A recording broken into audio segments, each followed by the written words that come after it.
Just give me a minute. I'm just going live. Start. Saroja Mate, you've enrolled for the session tomorrow, right? Yes. We'll see you tomorrow then. Okay. Okay. So let's start this chapter. And I thought, there was a bit of a confusion last week in terms of the understanding. So I've kind of created a few more slides, and we will walk through what we did last week. I'll try to cover it in a capsule and then continue with today's session. And before that, let's do the Mangala Charana.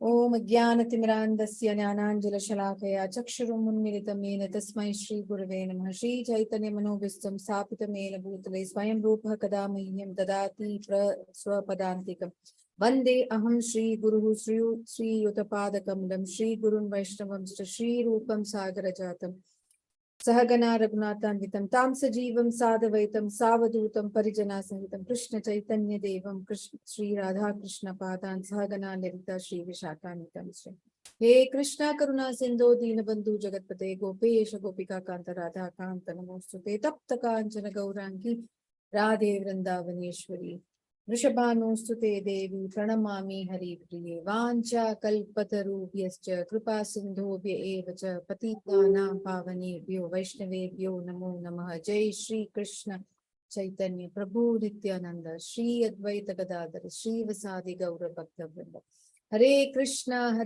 Krishna Krishna Hare Hare Hare Rama Rama Rama Hare Hare Krishna Krishna Krishna Hare Hare Hare Rama Rama Rama Hare Hare. Srila Prabhupada ki jai. So, this chapter, as you know, last week we just covered the structure. The structure has 6 sections. So, last week we tried looking at 13.1 to 13.7. And today, as I said, I will try and go back to some of those verses and some of the things that seemed a little complicated last week. I have tried and built some, some slides, so which will help in the understanding. It's very important to understand these terminologies, and therefore I thought we must spend some time in making sure that there is absolute clarity on the same. And then, so there are predominantly 6 questions that Arjuna asks of the Lord. And sometimes one may wonder, why is Arjuna asking this question all over again? He's asking Prakriti, he's asking Purusha, he's asking what? Kshetra. Of course, Kshetra, Kshetrajna, Jnanam and Neyam are probably new. And however, but if you remember, we also studied Jnanam and Neyam in the first section of the Bhagavad Gita as well.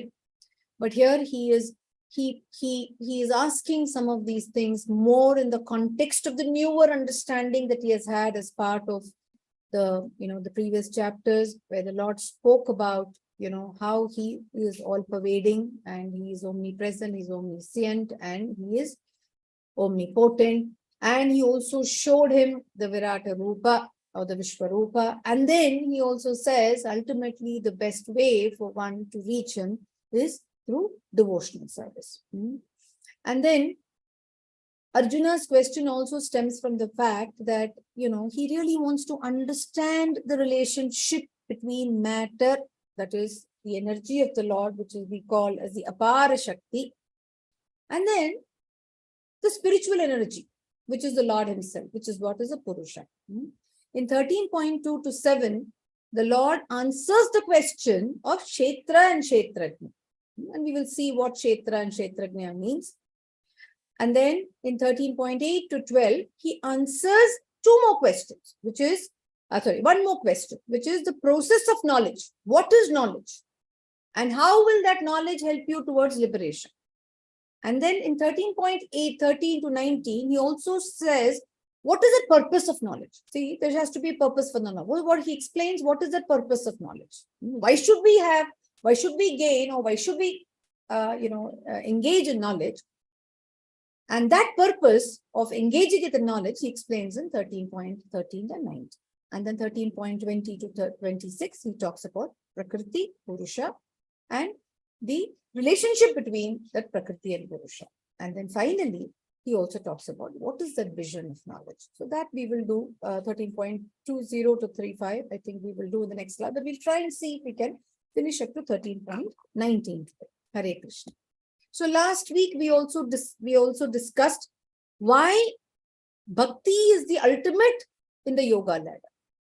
Even though the jnana section comes after bhakti, we all discussed very elaborately that karma and jnana, all of them needs to be on the platform of bhakti. So therefore, whether it's karma or jnana, ultimately it leads to bhakti. Or ultimately, it's only because of bhakti can really one appreciate the jnana, the philosophy that our scriptures contain, or that which our acharyas have provided us with.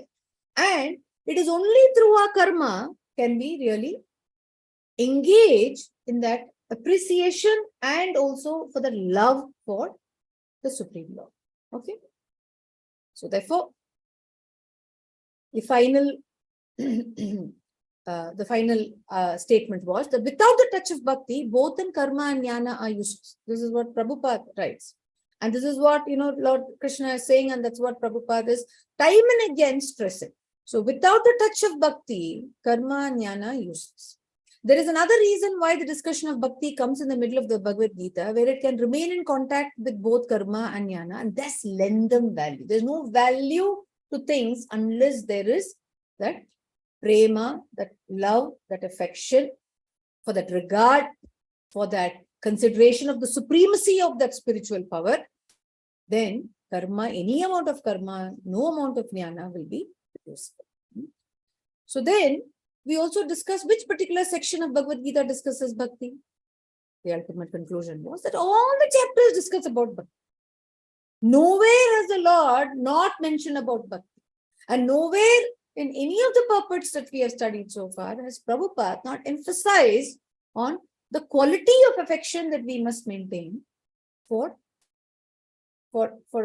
gaining a meaningful purpose in life and also to get excellence. And then if you also notice Arjuna, after hearing this Bhagavad Gita, he engages in the work. So it's not that Arjuna just learnt about everything and he did not know. It is important to understand every aspect that is the Lord has said in the Bhagavad Gita, whether it is as part of one engaging in their dharma and their karma or any of the other pursuits of life, unless the tinge of bhakti is induced into it, any of the things that we do will not lead to any fruitful effect, or will not have any fruitful effect. Ultimately, the purpose of life is to get liberation. But just because liberation is a focus, it does not mean that you will not engage in jnana. It does not mean that you will not engage in karma. So we have to do what we have to do, but we have to do it along with that, because we will know from this chapter, and of course in the previous chapters we saw it, but this chapter will again reiterate the necessity for bhakti, which will help us to engage in all our activities with greater ease and also with that conviction of the purpose, which is all about ultimately attaining that supreme, the lotus feet of the Supreme Lord. Okay. Now, we also saw if bhakti is supreme, then is jnana important? And I think a lot of you also gave a lot of examples. And so the conclusion on that was jnana has its use in assisting our detachment. The purpose of jnana is to understand who we are and how we get swayed or we get completely enveloped or engulfed by illusion, which is Maya. And Maya only creates bondage. And therefore, jnana helps us to understand that Maya and be aware of that Maya so that we can get detached from matter which is materialistic and which will not help us to gain that purpose in life, which is liberation. And therefore, jnana helps us to kind of engage in activities. Activities can be in the form of association with the devotees. It can be in the form of educating ourselves with with the various elements that our scriptures have given. And thirdly, also to follow our great acharyas and follow their path, so that we not only engage in the work, but also use the jnana in that work, so that that work itself also gets purified. And when that is purified, we also gain in terms of, progressing on our path towards the ultimate journey, which we all have to take, which is towards going back home, back to Godhead. So when we use the knowledge as a means to attain, it becomes part of it. Very, very simple. Bhakti is not a separate field by itself. Bhakti has to be there in everything that we do. So these are the 6 questions that Arjuna asks. And therefore the reasons for Arjuna's question is also something I just told you, but I'll just read out what is there on this slide. He understood that the Lord is a creator by way of the Purusha avatars that the Lord explained to him, that how he is the Karanodakshayi Vishnu, he is the Garbhodakshayi Vishnu, he's the super soul of all the creations. He is the super soul of every universe that comes to place. He is also the super soul in every living entity that is implanted or impregnated in every universe. And everything around are the energies of the Lord. So the external energy of the Lord is the Prakriti.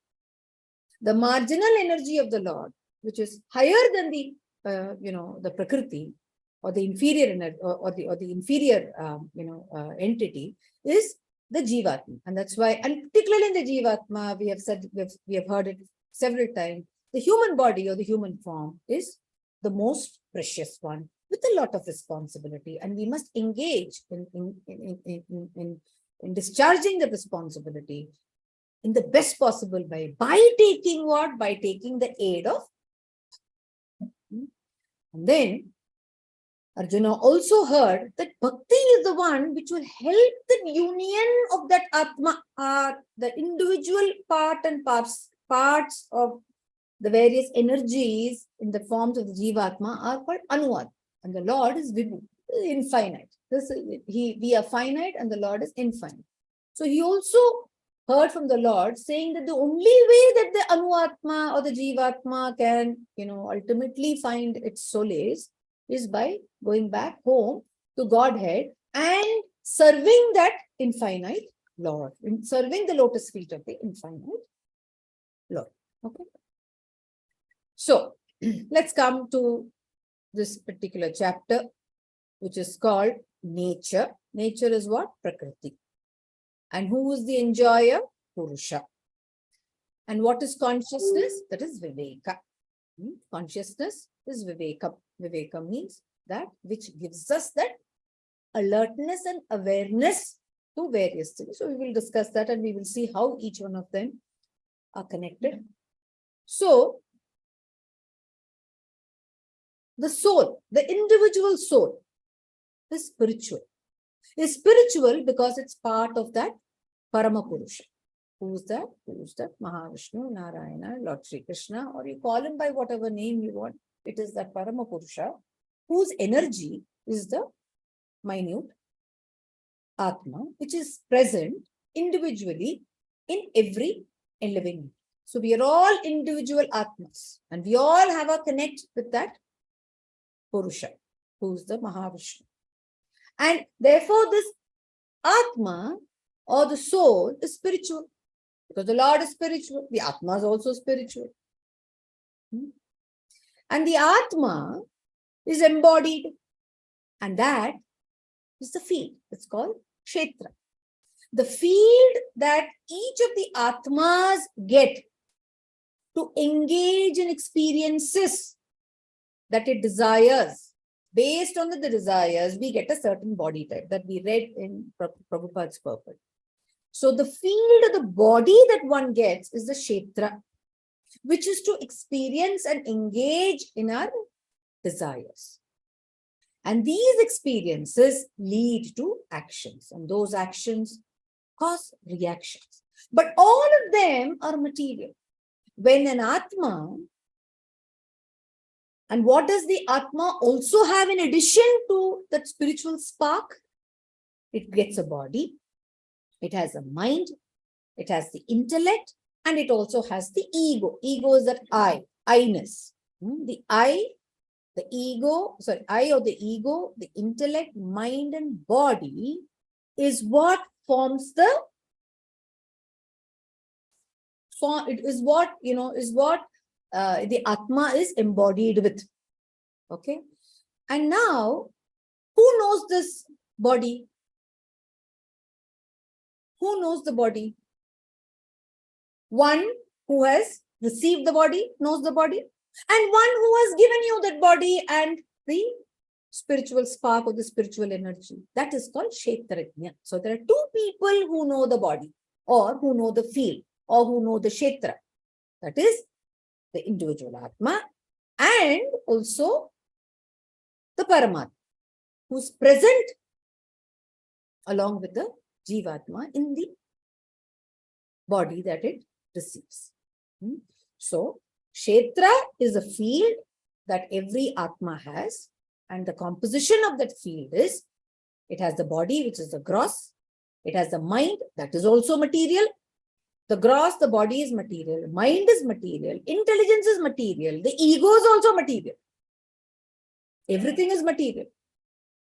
And that's why the Lord calls them marginal energy. They're marginal energy because they're not spiritual yet. They're not inferior either. They're not inferior because they have the capacity to think. They have the mind and intellect which can be used to gain that access to that, back to that spiritual platform, which is the internal energy. The internal energy of the Lord is called the spiritual energy. So till here, is it clear? Hare Krishna? Hare Krishna? Yes, Mataji. Hare Krishna. Hare Krishna. Okay. So no doubt still here, right? Okay. Now, what is this composition of the? I told you that everything is material. So there are layers. There are 3 layers that covers the Atman. What are they? One is the gross. The second layer is called is a subtle. That which can, gross is something which can be felt, which is seen, which is visible. The second layer is a subtle, that which can't be seen. And the third one is called causal. Causal means, it is because of the cause that the Atma gets the subtle and the gross. That's why it's called causal.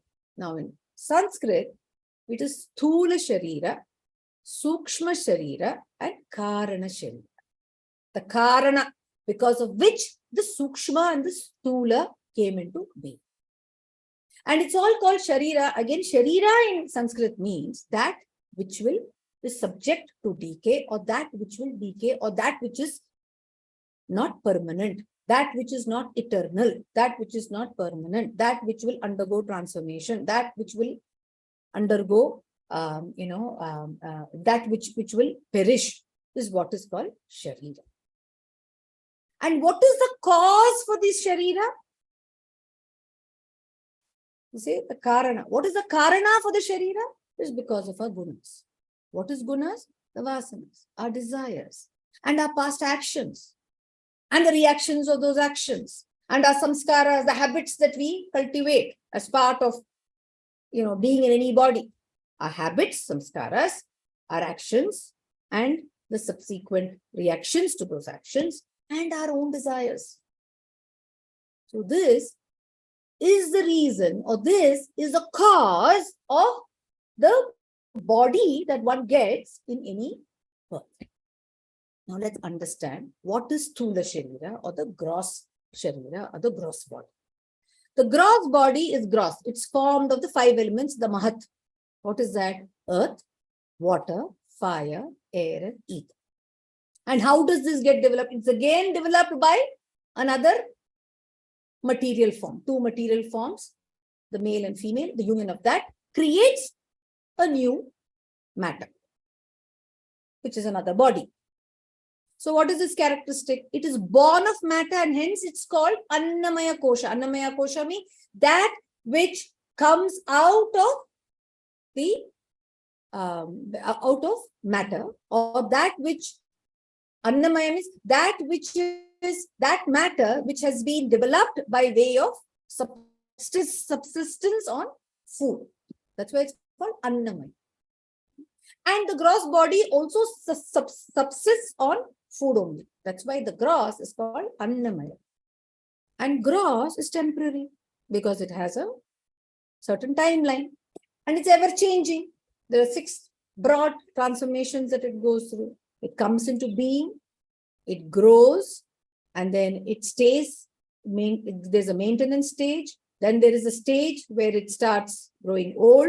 Then there is a decay, and finally, it's the exit from that particular cycle. Therefore, it is temporary and it is also changing. It constantly undergoes transformation.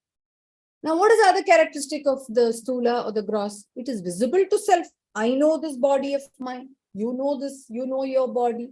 You can see mine. You can see how I am. I can see how you are. So it is visible to self and it is visible to others. Clear? Hare Krishna. Yes, Mataji. Hare Krishna. Okay. Now let's go to the next layer, which is called the Sukshma Sharira. What is the Sukshma Sharira? It contains the organs. Which organs? The 5 organs of action, the 5 organs of knowledge. And then it also has a 5 life breaths. It's called Prana. I think it's called 5 names. Prana, Udana, Samana. 5 air breaths, but just understand there's 5 air breaths. That is the energy that will help the body to be aware, that which will help the body to kind of be in action. So these are the 5 life breaths as they are called. They are called the prana. And then it has the mind and it also has the intellect. Along with this, the ego is also there. So what is the characteristics of the Sukshma Sharira? It is a prana kosha. It has the energy element. It has the manonmaya because it has the mind. So there's emotions, there is feelings, there are thoughts. That is manonmaya. Anything to do with emotions, that which comes from the mind is the sheath of the covering of is called the manonmaya. Then Vijnanamaya is that the wisdom, the intellect, the ability to be thinking logically, the ability to reason, the ability to discriminate is Vijnana. And these are called subtle because it can't be seen. But it is known to you because you know how you are. You, for example, we have to really talk about how we feel on a particular day. Only I can say, you can't say looking at me. If I go to a doctor, I can tell the doctor, if I'm especially say, I'm going through, say, some challenges or some respect to some depression and all. I have to go tell the doctor, this is how I feel on a particular day. This is how I take failure. This is how I take success. This is how I feel when someone says something to me.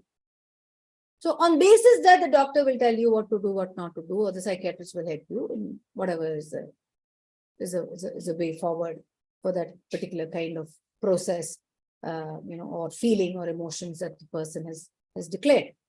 So this is also, this is only known to the self, and only if you tell somebody, they will get to know. And then ahankaram, maybe ahankaram people will see, but however, the extent to which the ahankaram exists,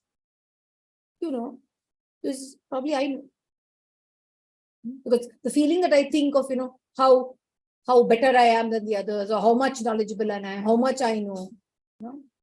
I may probably, be very, very outgoing and saying, oh yeah, I really congratulations, best of luck, you're the best, and all this stuff. But I may not really feel. So who knows that? Only I know. Others don't know. Others believe what I say. This is only visible to the self. Highly subtle. Now, this is also temporary. This is also temporary. Why? Because once the gross body becomes non-existent, the mind, intellect, and ego also dies with that. And it is changing. Because as we grow, as we grow through our maturity continuum, the mind, the intellect, and the ego also undergoes changes. Some might get more puffed up, but in some cases, it may also reduce. So it also undergoes a lot of changes. Okay. Now, what is the Karana Sharira? Karana Sharira is that which is the bridge between the Atman and the body, the subtle and the gross. Now, this is Ajnana Avidya.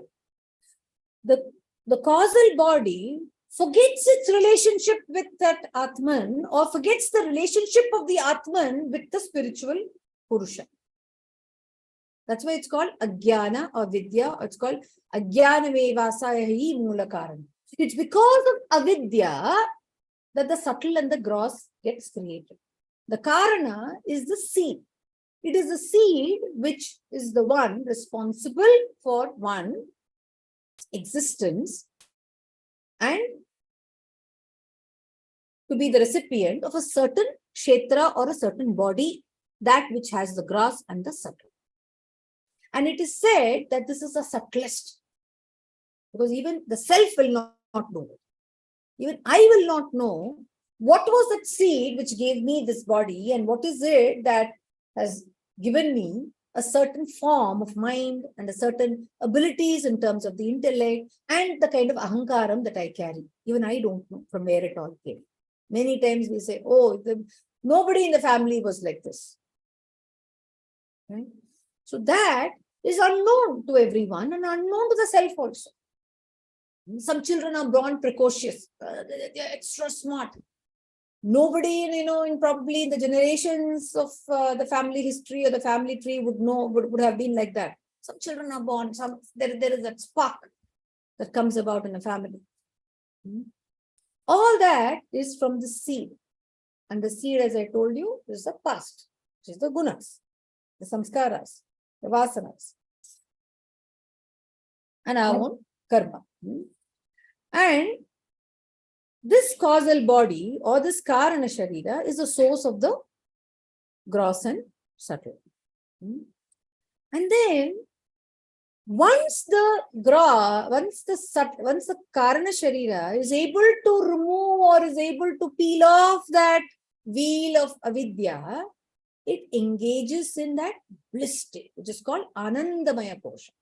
Total bliss, which is an awakening of knowledge. Awakening of knowledge of what? About its connect with that Supreme Purusha. And this Karana Sharira is eternal. While the gross and the subtle exits with every natural process of annihilation and also the pralaya and the Mahapralaya, the causal one, the seed does not die. The seed again will come into formation whenever the new world becomes Vyakta, whenever the new creation comes into being. The seed always remains. So that's why we say we are Sanatana, eternal. What is eternal? Not the mind, not the gross, not the subtle. But it is the Karana Sharira in the form of the seed, which is responsible for the new creation or the new body that one gets is eternal. So clear, Hare Krishna? Yes, Mataji. Excellent explanation, Mataji. Yes, Mataji. So now let's look at it. Yes, The Atma is there in the body, and we saw the various coverings. And in fact, many of our acharyas also explained with the form of an onion, the peeling of an onion. The first layer is the Anandamaya, Ananda, the bliss body. The body which is avidya, which contains the vidya, but once the vidya goes away, it is completely ananda. That is the ananda. It is bliss state. The next sheet is the wisdom sheet, is that of the intellect. The third sheet is manonmaya, which is all about emotions, feeling, and our inner thoughts. The fourth sheet is pranamaya. Without prana, the gross and rest of it is inactive. So prana is very important. And prana can only work when the matter. So that is the gross body. So gross body is the physical body. The prana kosha or the prana sheet is the vital energy of awareness. We often say, in fact, when you go in for any of these higher retreats in yoga practice and all, they'll talk about prana. They'll say, how can you really help your vayu to kind of flow in the right direction? How can you help the energy to go to each and part of your organs well and all? That's why, those 5 air breaths, they all have their names also. One air helps you in terms of your, functioning of your digestive system. One air helps you in terms of your metabolism. Another one helps you for your respiratory system. Although they're all terms that are very frequently used in the Ayurveda. But the energy, how you feel, high, low, very, very, very sick, tardy, all that comes from that prana sheath or the prana kosha. And the next one, manonmaya, is all to do with the, as I said, mind and intellect and our own inner thoughts leading to, the ego. And then intelligence, logic is what is the Vijnanamaya. And then Anandamaya is when you are completely oblivious to the gross body, to the subtle body, oblivious to everything which is outside you or inside you. That is called the Ananda. Now, do we experience this Ananda state in our day-to-day life? The next slide will tell you that. How does the interaction of this consciousness happen? What is consciousness? Consciousness is the Atman. Awareness, that's what our Vedic scriptures say. Whereas if you really look at psychology, they call about consciousness. The awareness is what they say is aware. But where does that awareness come from? That comes from the root of the awareness is the Atman. That is what our scriptures call it as consciousness. So consciousness or the Atma, when it works through the gross body, is what is called the state of awakeness. In the state of awakeness, the gross is active, the body is active, my mind is active, and the causal is also active. The Karana Sharira is a bridge, I told you, right? It's a bridge between the subtle gross and the Atman. That's also active. It is an I, me, my experiences, how I view things, how am I viewed. All the senses are active. When the consciousness functions through the subtle body, it is the dream state. What is the dream state? In the dream state, the subtle elements are active. The gross is not. Only the subtle is active. Sometimes they say, what are you dreaming? I'm not even aware about my existence. I'm not even aware of where I am. Sometimes I may be awake and I am dreaming.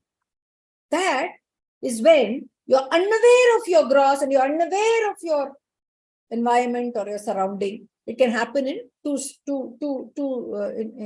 instances. One is being awake and dreaming. One is maybe I'm in that moderate, the initial sleep of mind or the disturbed sleep of mind. The subtle, the mind intelligence and my ahankaram is at work. Very active. That I, especially, I know it's me. It's me. I know that I'm the one who's dreaming. And the same Atman, when it works through the causal body, is the deep sleep. The deep sleep, everything is dormant. Everything is dormant. The gross is dormant.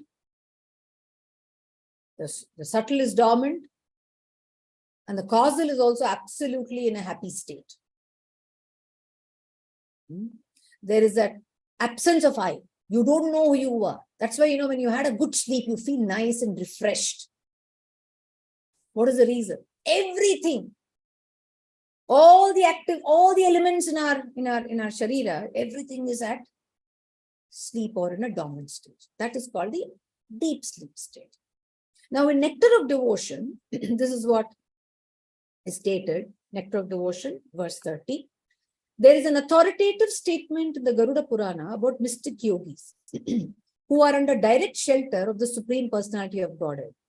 In all 3 stages of consciousness, namely wakefulness, dreaming, and deep sleep, the devotees are absorbed. Here, the mystic yogi is a devotee. Okay.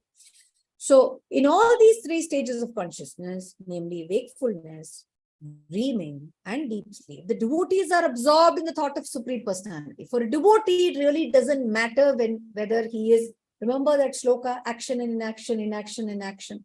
They're completely in the stage of akarma. It doesn't matter to them. whether they are performing their duty, whether they are in a thought process, or they are in the relaxation posture, because in every aspect of their their existence or their awareness, their thought process is all about the Lord. Therefore, in their complete absorption in the thought, they do not sleep. They're always awake. They're always thinking about the Lord. So it's a true devotee always is in that. What does it mean? It means he's always in that state of anandam, that state of bliss. That's why that that shloka, I think it is that what a vidya vinaya sampanni.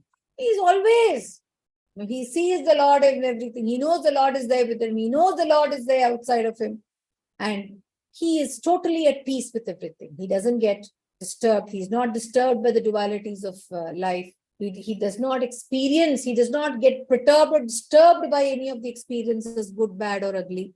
So such a state is that state which a devotee alone can acquire. And why does he acquire? Because of that ability to kind of leave everything to that Supreme Lord. Okay. So did you get this understood? I hope I think last week there was a bit of a confusion on this, so I thought that's why I created these slides and inserted them here. Is it okay? Hare Krishna. Yes, Mataji. Okay. So now let's look at the differences between the soul and the super soul. The living entities are called what? They are the Jivatmas. The super soul is the Paramatma. So the Kshetrajna, who are the two people who know the body? It is the Jivatma and the Paramatma, who is permanently present in all the bodies. And then the Jivatma, remember in chapter 2, Prabhupada in his purport said, the size of the soul is 1/10,000 size of the tip of the head. Whereas the Vibhu Atma is immeasurable, inconceivable, immeasurable. The soul only knows its own body, whereas the super soul not only knows the body of every individual entity. He knows the body of every individual entity. He is completely aware of everything, of all his energies that are all pervading. The soul is the secondary proprietor of the body. The citizen as the proprietor of one land. I may be, for example, that's an analogy that Prabhupada gives. I may, in a kingdom or in a land, I may be a proprietor of my land. But at the end of the day, all of the lands belong to whom? Belongs to that nation, which is run by a government. Tomorrow, say they want to bring a new road. They'll say, come on, vacate. I need you in a place. We'll compensate you, or we'll give you another place to relocate to. So similarly, therefore, the soul of the Atman in the individual body is a secondary proprietor. The actual proprietor is the Supreme Lord. And the soul is a secondary controller, because this Lord is the one who controls everything. It is because of his mercy that we know, or we are able to use our own senses. And we are prone to all kinds of defects. We are prone to the illusionary energy of Maya. And because of that, because of our illusion. And why does the illusion come? Because our senses are not perfect. These are the 4 anarthas. Our senses are not perfect. Because our senses are not perfect, we fall trap, or we fall prey to, we get trapped by Maya, or we fall prey to Maya. And because of that, we also make mistakes. And when we make mistakes, we also kind of engage in some cheating. So we are fallible, whereas the Lord is infallible. He never makes any mistakes. And whoever is able to kind of, get into the close contact with the Lord also gets purified. He's completely free of any form of sin. The soul can become the loving servitor, can become the subordinate is always a subordinate. But once the realization that avidya goes away, he becomes a loving servitor of the Lord, engaging with the devotional services in any form of the rasas that he wants to. But the Lord is always a loving master. We can only become a loving servitor only when the avidya goes away. Whereas the Lord doesn't have the problem of avidya. He's always cognizant. He's always aware. And the soul this teeny weeny bit that exists in innumerable, all of in every form of life that exists among all the 84 lakh species that exist in the universe. And in each of those species, the Lord is present as the source. Okay. So here is another one. Can someone read this? Hare Krishna. Somebody wants to read this? Hare Krishna. Krishna book. Hare Krishna. Yeah. In the phenomenal manifestations, there are three stages: the stage of consciousness, the stage of semi-consciousness in dreaming, and the stage of unconsciousness. But your Lordship is transcendental to all these different material stages of existence. You exist, therefore, in a fourth dimensions, and your appearance and disappearance do not depend on anything beyond yourself. You are the supreme cause of everything, but of you, there is no cause. You yourself cause your own appearance and disappearance. Despite your transcendental position, my Lord, in order to show your six opulences and advertise your transcendental qualities, you have appeared in your different incarnations: fish, tortoise, boar. What is it? Narasimha. Narasimha, Kesava, and others. By your personal manifestations, and you have appeared as different living entities by your separated manifestation. By your internal potency, you appear as the different incarnation of Vishnu, and by your external potency, you appear as the phenomenal world. Krishna Book. Hare Krishna. Hare Krishna. So the internal potency are the innumerable forms that the Lord takes. The external potency is Prakriti, and the marginal potency is the Jiva. Okay. Now, this is what Prabhupada's thing is all about. This is a field. Here is a farmer who knows this field, but there is a son who knows all the fields, who sees all the field. So similarly, in a nation, I may know my own address, but the government knows the address of all the citizens that are there in the country. This is the analogy, and this is, I think, one of the questions for your CBA, for those of you who will attempt the module 3 later. Okay, so 13.6 and 7. So just a quick summary. I think this is where we stopped last week, right? Hare Krishna Mataji, this is where we stopped, no? Last week? 6 and 7, 13.6 and 7. Yes, Mataji. So this is a quick summary of 6 and 7.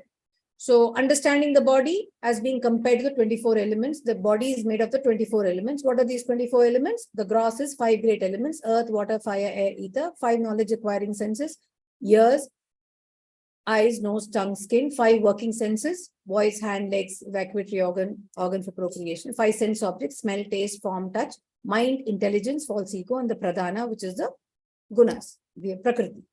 Then the interaction between all these great elements in the gross body produces qualities. See, I told you, right? The body that each one of us get is to kind of undergo the experiences. And what is that experience? The interaction between all these elements causes all these things like desire, hatred, happiness, distress, and anxiety, and anger, envy, greed, pride, everything. The manifestations of the subtle body, that is mind, intelligence, is a living symptom represented by the consciousness and control. How do we kind of, how is that awareness comes into us? The awareness comes because of that consciousness, which is the Atman. The Atman is the energy that kind of helps us to operate through the subtle and the gross. Then the body, which is the body, both the gross and the subtle, all of them undergo changes. The 6 transformations that it undergoes, and it is non-permanent. What is permanent? The causal sharira, the seed giving cause is the only thing which is eternal. The subtle and the gross finally has to exit, and therefore it is non-permanent. Whereas the causal sharira is always permanent, which is the seed. Atman, therefore, the causal sharira, the causal body accompanies the Atman. Okay. Now we are going to look at 13.8 to 13.12, which talks about the 20 elements of knowledge.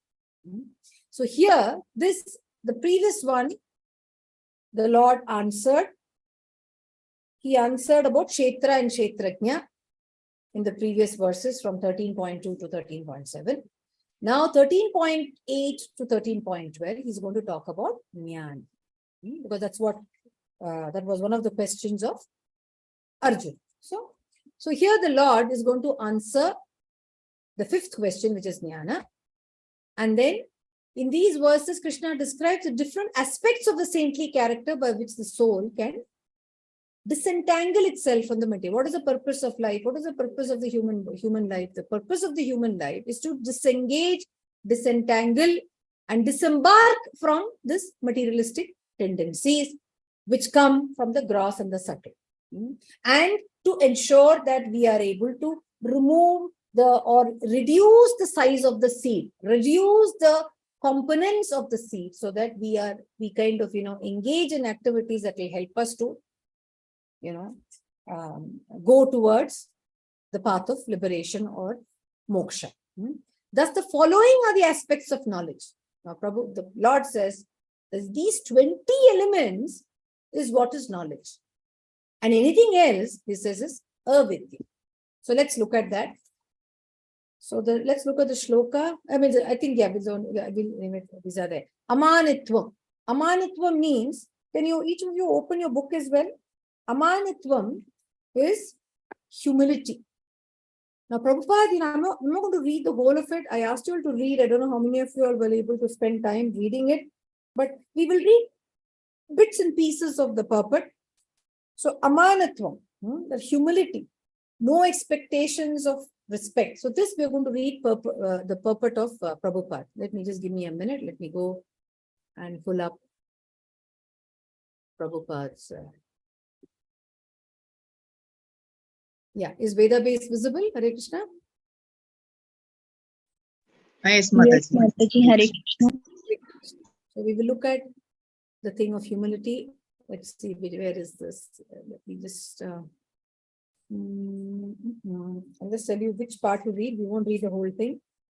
So we will read this part, because there's some things I think we have to just read and go with what Prabhupada says. Hare Krishna, somebody would like to read?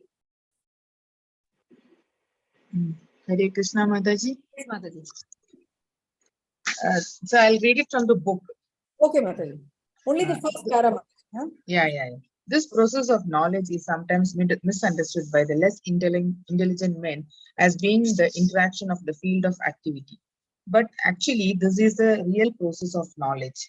If one accepts this process, then the possibility of approaching the absolute truth exists. This is not the interaction of the tenfold elements as described before. This is actually the means to get out of it. Of all the descriptions of the process of knowledge, the most important point is described in the first line of the 10th verse.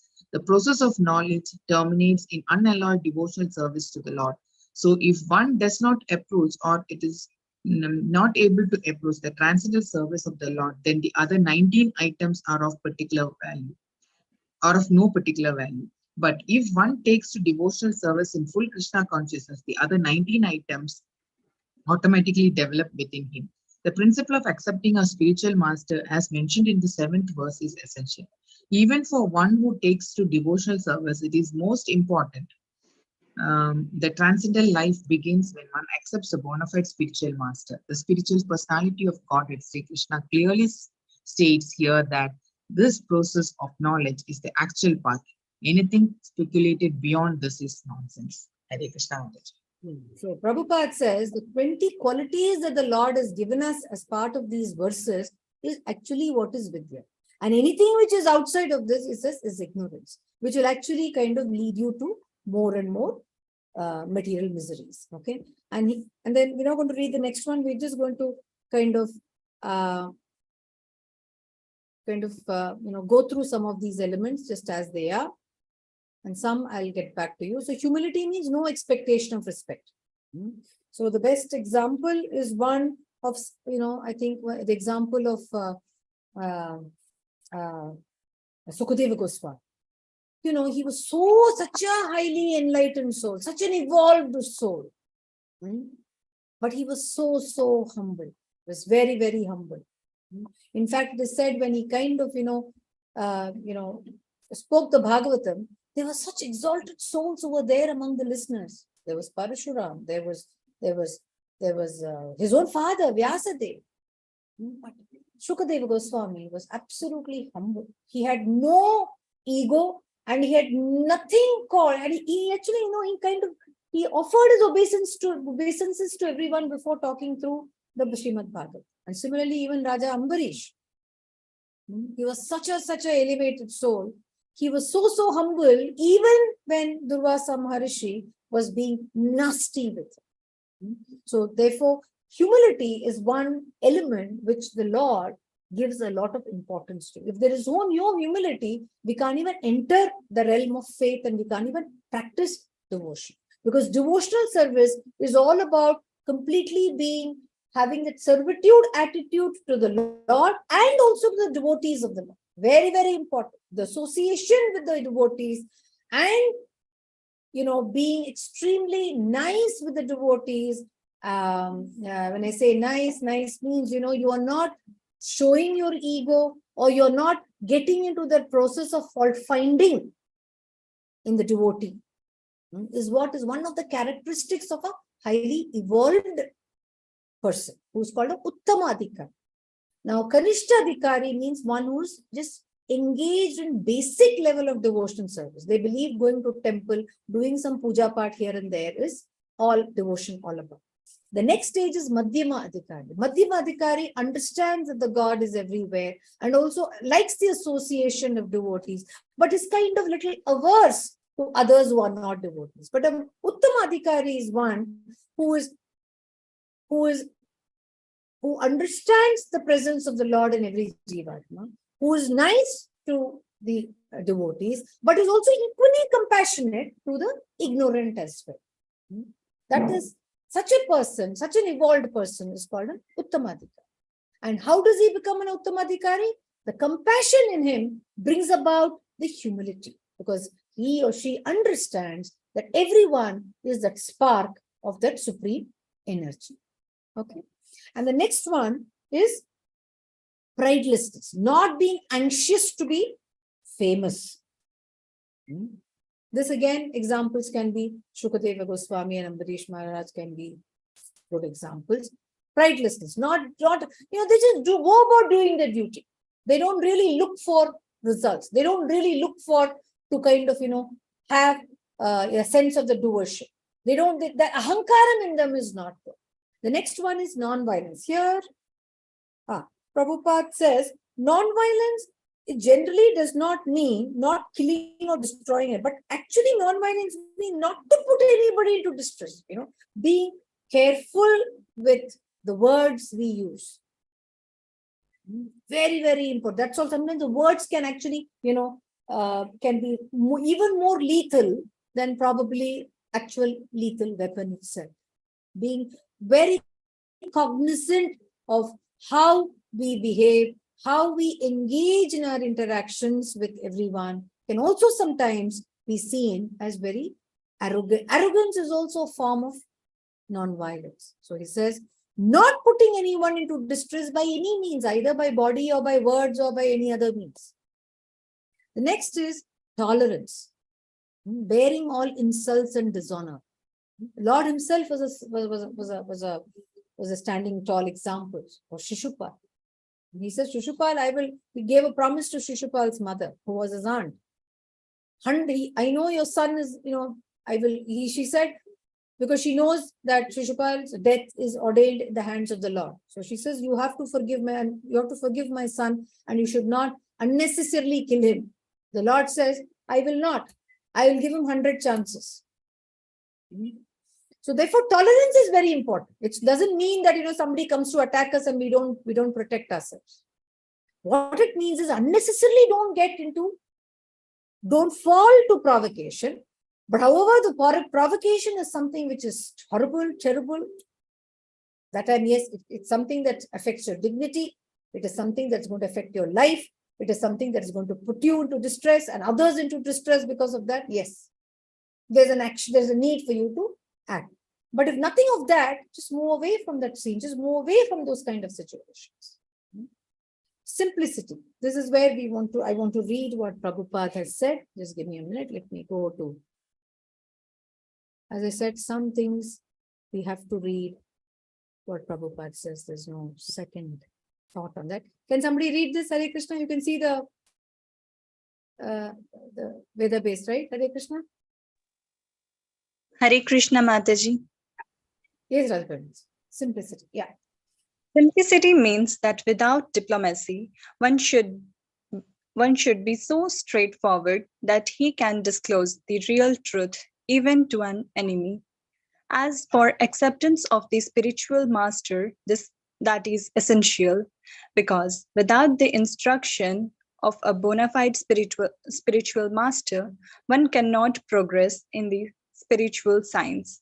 One should approach the spiritual master with all humility and offer him all services so that he will be pleased to bestow his blessing upon the disciple. Because a bona fide spiritual master is a representative of Krishna. If he bestows any blessings upon his disciple, that will make the disciple immediately advanced without the disciples following the regulative principles, or the regulative principles will be easier for one who has served the spiritual master without reservation. Hare Krishna Mataji. Thank you, Mataji. So that is the theme of explanation given by Prabhupada, the simplicity and serving a bona fide guru with motivation. That was also covered. Cleanliness is not only the body, but also we need to see how we can help the mind to declutter itself and also reduce the toxicity that we constantly, heap on ourselves.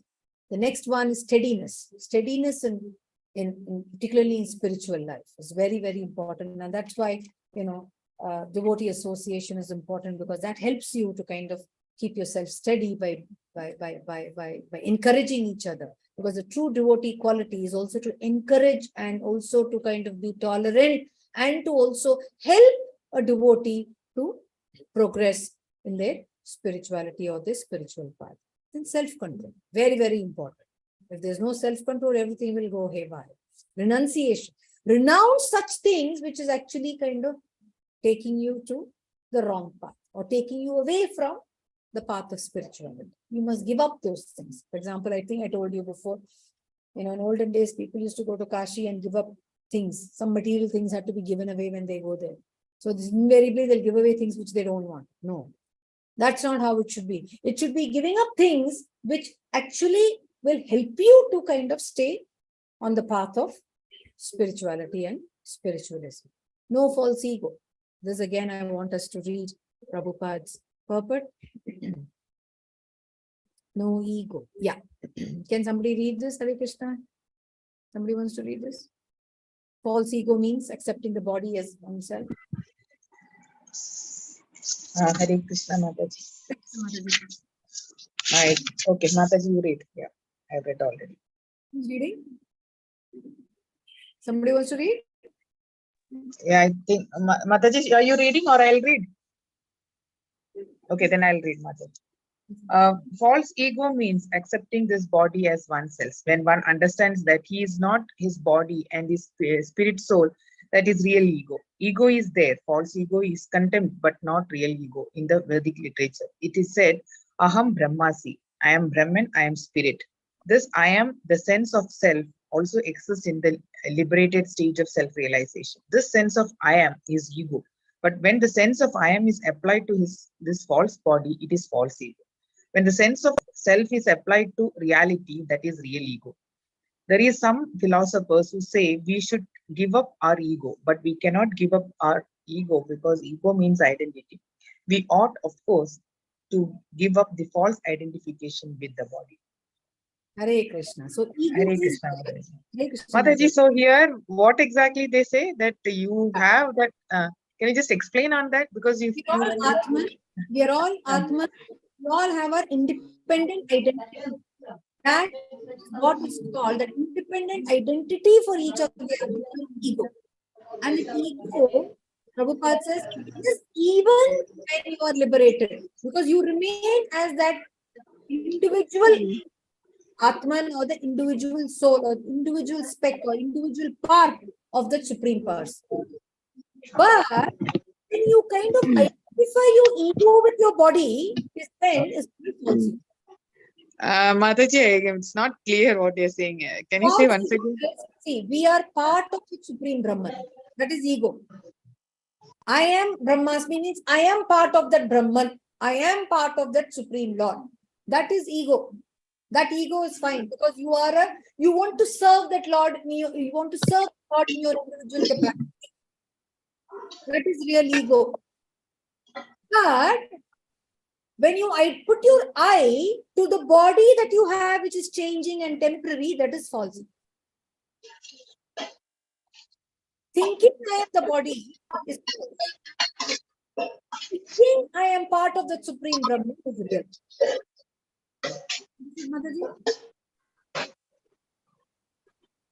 When I associate myself with the Supreme Lord, it is me. I, as the Atma, that Atma, which in this Mataji, 1 minute. Saroja Mataji, can you just mute yourself so that we can hear what Janaki Mataji is saying? I think I'll mute. I'll mute. Okay. I muted her, right? Yeah, I muted. Hare Krishna. See, when I associate myself or when I kind of identify myself with that Supreme Brahman or the Parabrahman, that is the real I, because I am part of that Parabrahman.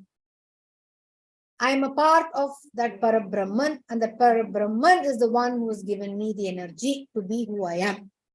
And I shall always remain as that energy of that tiny energy of that Parabrahman. So that I will always be there in the eternal state, even when I am liberated. But forgetting my relationship with that Parabrahman, I consider myself to be this body that I have, and I kind of build all kinds of prestige around it. I build pride, and I kind of get, excited with who I am as, in this body I get. That is false ego. It is false because you are not your body. This body is temporary. Whereas the Atman is part of the Supreme Paramatma is permanent. We're all children of God. That is real. But me thinking I'm the proprietor of this body is unreal. That is what is called ahankaram, false ego. What is ahankaram or false ego? That this body is mine, I am what I am. That is false ego. I am what I am because of that Lord, and therefore I am part of the Lord. Understanding, always having that in mind, is the real identity. But considering what I have today, that I am Janaki, so-and-so, living in so-and-so, qualified as so-and-so, working in so-and-so, is material. And if I kind of get attached to my material qualifications, I get attached to the material accomplishments, that is false ego. That is ahankar. But I continue doing what I am doing, knowing fully well that it is all because of the mercy of the Supreme Lord. That is, there I am giving it up all to the Lord. That ego is still there. It's because I am part of that Lord. That ego will always be there because you are an individual identity or the individual speck or the part of the Supreme Lord. That is the real ego. Hare Krishna. Is it clear, Mataji? Yes, Mataji. Excellent. Thank you very much. Hare Krishna. So now we'll go back to the slide. Where is that slide? Where is my slide? Hare Krishna. Where is slide? Okay, let me just go back. I think if I do this, I get the slide. Yeah. Okay. Now, no false ego. So no false ego means no identification with the body. And then next is perception of the evil of birth, and knowing that materialism will only lead us to this repeated cycle of birth and death. That understanding will help you to give up your false ego. That is very important. That is another qualification. The second one, Prabhupada says, is detachment. Now, this is very, very important as devotees. It's very important for us to know that Detachment, the Lord, when he says detachment, he is not saying give up your home and family and run away to the forest or run away and give up everything and go to the Himalayas. So therefore, we are going to read Prabhupada's purport here. Okay. Sorry. We'll read Prabhupada's purport on detachment. So this we are going to read. Hare Krishna. Here we're going to read till, I'll tell you where till it. I'm going to read only till a certain part. You should chant what is not done, must sacrifice. Yeah, let's read till here. Hare Krishna. Hare Krishna Mataji. Questions, please read Rajpal. As for detachment from children, wife, and home, it is not meant that one should have no feeling for these. They are natural objects of affection. But when they are not favorable to spiritual process, then one should not be attached to them. The best process for making the home pleasure is Krishna consciousness. Making the home pleasant is Krishna consciousness. If one is in full Krishna consciousness, he can make his home very happy because the process of Krishna consciousness is very easy. One need only chant Hare Krishna, Krishna Krishna, Hare Hare, Hare Rama, Rama Rama, Hare Hare. Accept the remnants of foodstuffs offered to Krishna. Have some discussion on books like Bhagavad Gita and Srimad Bhagavatam, and engage oneself in deity worship. These four things will make one happy. One should train the members of his family in this way. The family members can sit down morning and evening and chant together Hare Krishna, Krishna Krishna, Hare Hare, Hare Rama, Rama Rama, Hare Hare. If one can mold his family life in this way to develop Krishna consciousness, following these four principles, then there is no need to change from family life to renounced life. But if it is not congenial or not favorable for spiritual advancement, then family life should be abandoned. One must sacrifice everything to realize or serve Krishna. Just as Arjuna did. Arjuna did not want to kill his family members, but when he understood that these family members were impediments to his Krishna realization, he accepted the instruction of Krishna and fought and killed them. In all cases, one should be detached from the happiness and distress of family life, because in this world, one can never be fully happy or fully miserable. Hare Krishna Mataji. Hare Krishna. See, please understand when Prabhupada says that the family life has to be abandoned when the rest of the family people are not aligned to spirituality, what he means is that you can follow the Varnashrama, the Varnashrama, what do you call it? The Varnashrama route.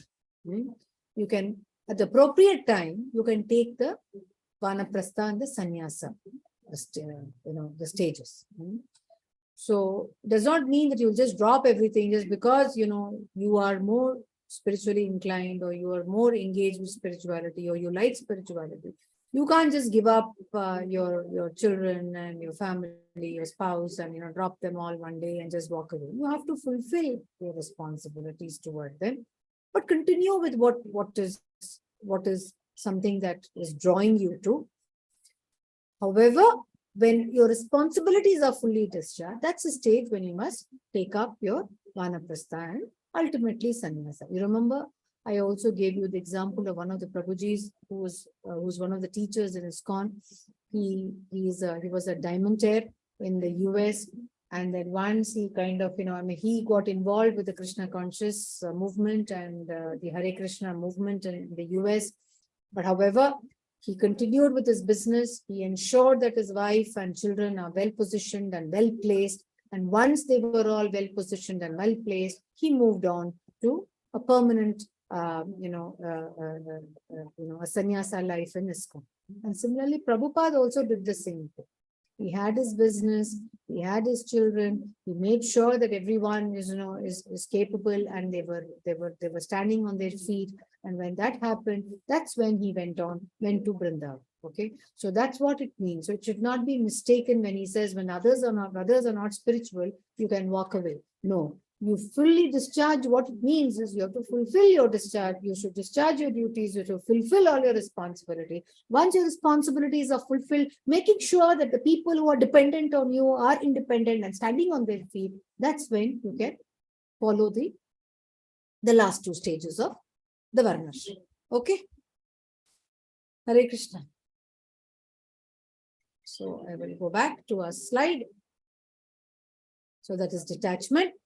And then he also talks about even-mindedness, making, just going with the flow of life. Don't get attracted to the highs and don't get depressed when there are lows in life. The Lord has said, in chapter I think 4, right? He said, Matris Prashastu Kaunteya, Shitokshna Shukadukadaha, Adama Paino Nityas, Tamtitikshasva, O Bharata. He said, this, distress and happiness, pleasure and pain are all, two sides of the coin, and they'll keep coming back, in routine, or they'll keep coming back in cycle like the changing seasons, and one should not get affected by it. Then he also says, constant unalloyed devotion to me. That is something that you should not give up. Whatever be the scenario, whatever be the situation, don't give up bhakti, because at the end of the day, bhakti is that platform which will help you to kind of engage in the purificatory process. Bhakti is not just about liberation. Bhakti also, first of all, I told you, right, these sheaths have to just fall away. The sheath of the subtle body, our all kinds of desires, and our attachment to the body, our attachment to the material world, all has to fall away. How will it all fall away? When you kind of engage in that unalloyed devotion to the Lord, because it will help you to go through the process of purification. It's only when we go through the purification process will liberation become a reality. And secluded living. Secluded living means not going to the Himalaya. It means like you kind of engage with like-minded people. It does not mean that you will not be compassionate to those who are not. You will be compassionate to all, but your association will be more with people who are devotees and who are also endeavoring the same path, or are also engaging in the same path of the purificatory process. And it means secluded living also means you detach from the general mass of public. You don't generally, allow your mind to kind of, disintegrate or get contaminated, because, it's possible, right? We are all at the end of the day, the subtle body, the gross body, it all is there, and the karana sharira, is something that we have come with, and we're making efforts to make sure that, we kind of reduce the mass in the seed. So therefore, possibilities of, falling are there. Therefore, one must attach oneself more to the devotees or more to things which will help you to not get contaminated. And accepting the importance of self. What is self-realization? At the end of the day, self-realization is empowerment. It's empowerment, it's emancipation, it is kind of rising from the mundane. And what does self-realize? Self-realization also means transformation. Transformation of what? Transformation from freedom from ego, freedom from all kinds of attachment, freedom from materialistic tendencies or proclivities. And finally, the philosophical search for the absolute truth, that urge to constantly know the truth, or to constantly know what is right, what is vidya, what is right, what is to be done, and what is to be averred, and what is not to be done, is very, very important. It is something that you have to constantly keep in touch. And that comes through this constant association with devotees, and also reading all these books of our acharyas will give us the strength to be focused on that path. So is everyone ready to go to the next section? The next section is Nayam, the object of knowledge. So knowledge consists of the 20 elements, which is what we saw. Now, why is that knowledge important? Right? Why should we cultivate those elements, or why should we cultivate all those characteristics in ourselves? Why should we kind of engage in activities that will help us to kind of keep away from ignorance? What is the purpose? That is what the Lord is going to explain in 13.13 to 13.19, which he says is the object of the knowledge. What is the purpose of knowledge is what the Lord will explain in the next section of 13.13 to 13.19. Is everyone game to finishing this section? Hare Krishna. Yes, Mataji. Okay, Mataji. What about Okay, Mataji. Srija Mataji? Yes, Mataji. Okay. Okay, we'll finish the section. Okay, thank you. Hare Krishna. I think next week we'll do Mataji. That is Okay, done. too much this time. So many things to learn. Yeah. Okay. I request all of you to read this one, this elements of knowledge. It is just 2-3 pages in the textbook, not 3 pages, I'll tell you.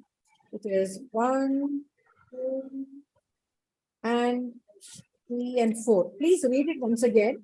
And if there's anything that you want to discuss, we can always discuss in our next class. Hare Krishna.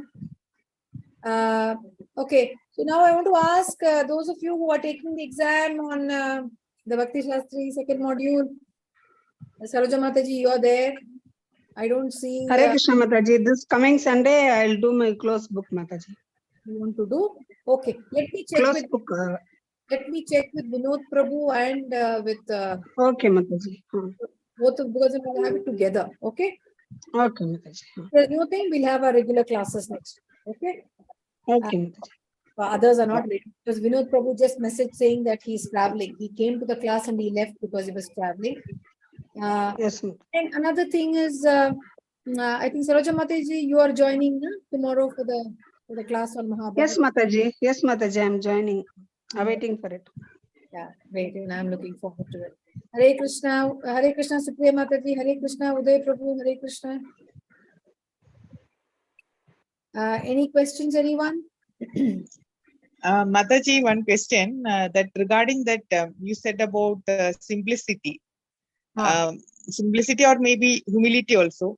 See, people who are at a higher level in the sense either regarding the knowledge aspect or with the reputations or anything of that kind. See, those people to express that simplicity and humility, see, it will be accepted by the society or anybody in a very easy manner. I mean, like people will think that, oh, he is such a great person and he's so humble.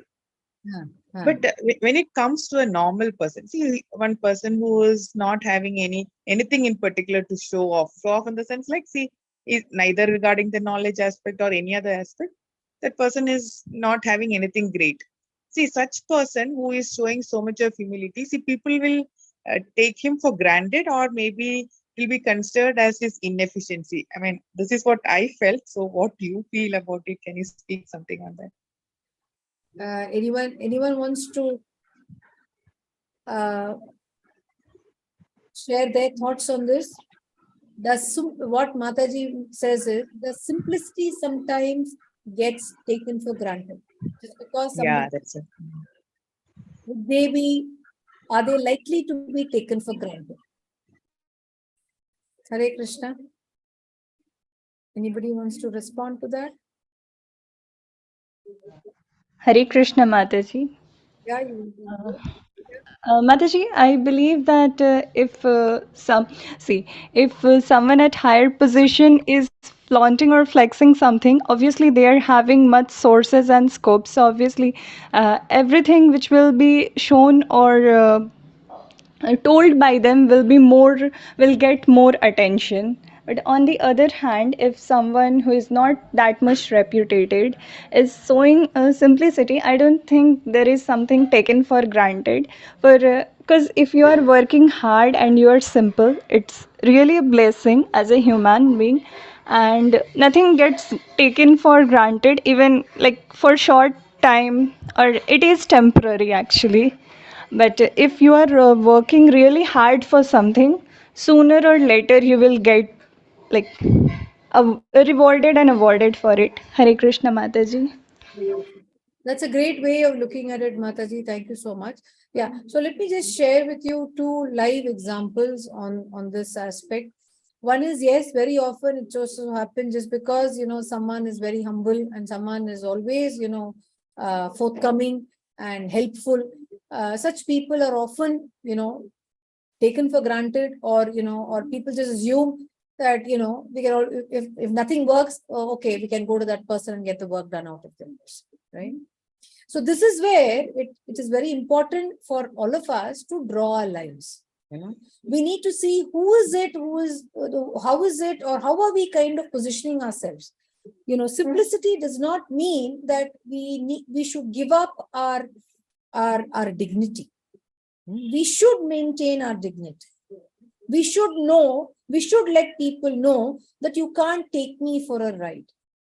That line we have to always draw, because it often happens that people tend to mistake simplicity for, for submissiveness, or being highly, someone who is highly, subjugated. People think, okay, someone is simple, so let me kind of just, subjugate them. It often happens. And sometimes, many times, people kind of value you or attach a value to you based on, sometimes on the brand of clothes you wear, on the kind of cars that you drive, or maybe on the kind of address that you stay. All this happens. Now, we hear stories of, such stories of very many people. For example, Narayan Murthy's wife, the Infosys founder's wife, keeps saying, once when she was traveling, I believe she was called cattle class or something. I mean, that's not simplicity. That's not simplicity. To say somebody call me something is not, you don't have to flaunt that you are at, just because you are standing in a queue with the others, you should be looked down upon. And if somebody does it, it's their problem. Sometimes when it doesn't really affect you, people will talk. Let them talk, let them do what they want. But those kind of things shouldn't be, spoken about, or shouldn't be, one shouldn't be worried about. But if it is kind of affecting your core, if it is affecting you in terms of people walking on you, then that's where you have to tell people, sorry, you're highly mistaken.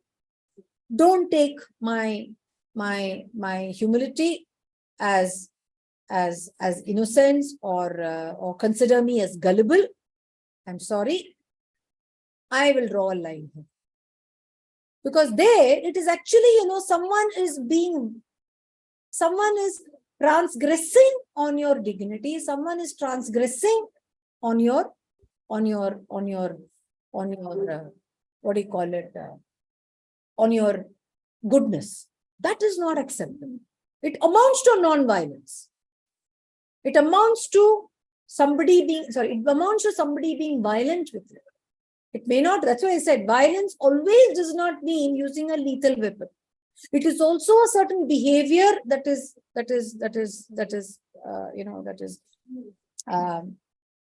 someone, expresses, or someone, someone engages in with you, or it also can be by way of words. That we need to know. And that strength will come from these scriptures. The scriptures will give us the strength to deal with such situations. The scriptures are like the best psychiatrists in the world. They'll give you the strength. They will help you. When I say scriptures, that scriptures will help us to kind of, get closer to the wisdom of realizing who we really are, right? And that means we know the power of devotion.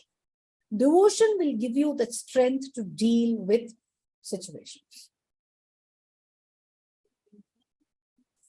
Hare Krishna, Mataji. Hare Krishna.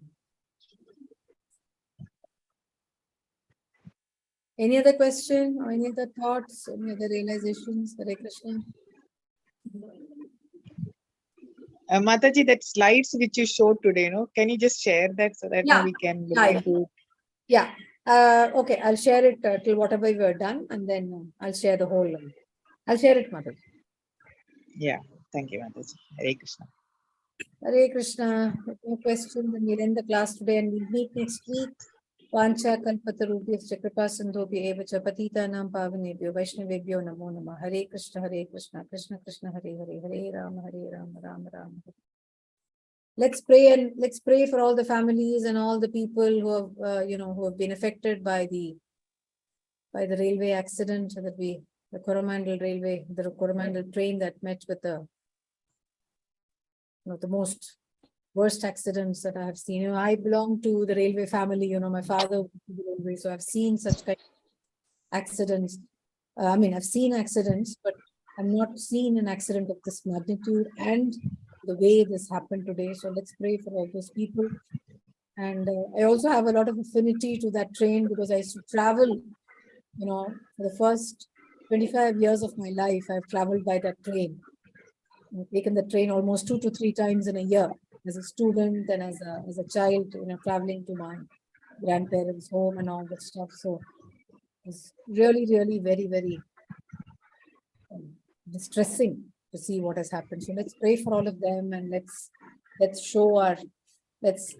pray and let's have mercy. Let's ask Krishna to shower his mercy on them so that they get the strength to deal with the situation that they're doing. Hare Krishna.